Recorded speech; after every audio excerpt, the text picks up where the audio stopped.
சாதாரண தண்ணி இருக்குல்லைங்கய்யா, அதில் வந்து பிஹெச்சோட லெவல் வந்து ஸ்டேபிளாக இல்லாததுனால வந்து அது சாப்பிட்டா வந்து நமக்கு வந்து கல் அந்த மாதிரிலாம் வருதுன்னு சொல்கிறாங்கய்யா. ஆனால் வந்து அதில் தான் சத்துலாம் இருக்குன்னு சொல்கிறாங்க.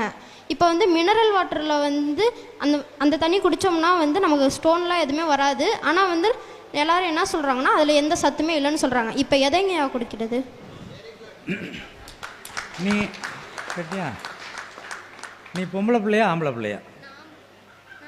மைக்கில் சொல்லு. ஆம்பளை பிள்ளைங்கய்யா. ஆம்பளை பிள்ளை. நீ ரொம்ப ரொம்ப அதிகமாக நீ மதிக்கிறது அல்லது நம்புறது யாராச்சும் ஒருத்தர்? அம்மா அப்பாங்கய்யா. அம்மா அப்பா. அவங்க உன்னை இப்போ பொம்பளை பிள்ளைன்னு சொல்லுவாங்க, என்ன சொல்லுவேன்? நான் ஆம்பளை பிள்ளைன்னு தான் சொல்லுவேங்கய்யா. அப்பா அம்மா ஒன்றும் அவங்கள ஒன்றும் சத்தம் போட வேணாம், அதுங்களுக்கு ஒன்றும் தெரியல அப்படின்னு நினச்சிட்டு நீயாக தானே இருப்ப. அந்த தண்ணி கெட்ட தண்ணி, அதை குடிக்க வேணாம், அதில் கல் வரும்னு சொன்னால் அதுக்கு பேர் லூசு சொன்னிச்சின்னு நினச்சிக்க. சரிங்கய்யா. பாட்டில் தண்ணி ரொம்ப நல்ல தண்ணின்னு சொன்னால் அதையும் லூசு சொன்னிச்சின்னு நினச்சிக்க. நான் சொல்ல புரியுதா? தண்ணீர் என்பது யாராலும் படைக்க முடியாது, அது வந்து ஃபேக்ட்ரி ப்ராடக்ட் கிடையாது, நேச்சர் ப்ராடக்ட். பாட்டிலு மற்ற பொருளை மட்டும்தான் ஒருத்தன் படைச்சிக்க முடியும். தண்ணீர் ஃப்ரீ ஆஃப் காஸ்ட், நேச்சர் தான் ப்ரொவைட் பண்ணுது. அது நீர் சுழற்சிங்கிறது ஒரு பெரிய சப்ஜெக்ட். அதில் ஒன்றுவாக மாறி மேகத்திலேருந்து அப்படியே சுற்றி சுற்றி சுழண்டுக்கிட்டு வரும். எந்த காலத்துலேயும் தண்ணீரின் அளவு குறையாது. வாட்டர் வந்து எக்ஸ்டிங்க்ட் ஆகாது, என்டேஞ்சர் ஆகாது. நம்ம இப்போ நீ வந்து நல்லா புரிஞ்ச நல்ல கேள்வி கேட்குற, அதனால் அதை தொடர்றது எல்லாருக்கும் சேர்ந்தது தான். தம்பிக்கு பெரிய கேள்வி கேட்டிருக்காரு.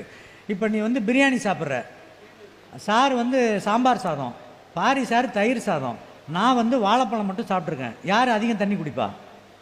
பிரியாணி, அடுத்தது சாம்பார், அடுத்தது தயிர் சாதம், அடுத்தது நான். எனக்கு தண்ணி ரொம்ப கம்மியாக தானே தேவைப்படும். அப்போ தண்ணீரை நமது சாப்பாட்டு முறையில், இப்போ கைக்குத்தல் அரிசி நான் காலையில் சொன்னது, அதில் நீங்கள் சாப்பிடுவீர்களே ஆனால் ஒரு நாளைக்கு 3 லிட்டர் குடிக்கணும், 5 லிட்டர் குடிக்கணுங்கிற பேக்கேஜே கிடையாது. ஒன்று.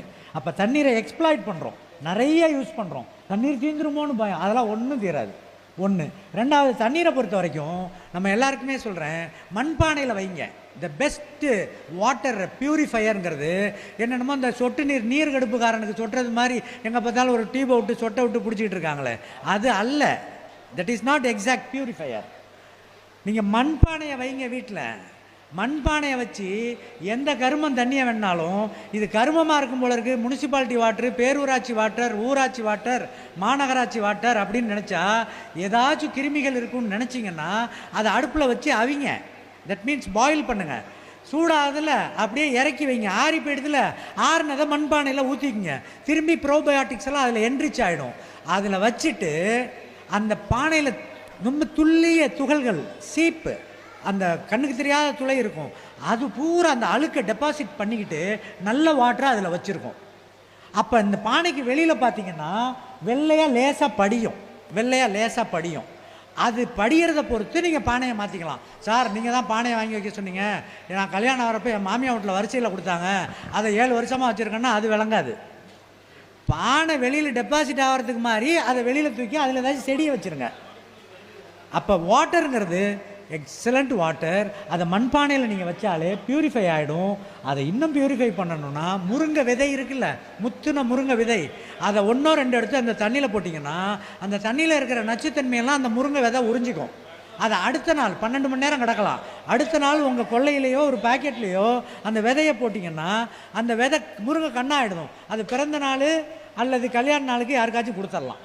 அப்போ தண்ணியும் சுத்தம் பண்ணது மாதிரி இருக்கும், ஒரு நாற்றையும் நீங்கள் போட்டுக்கலாம். த பெஸ்ட் திங் அது.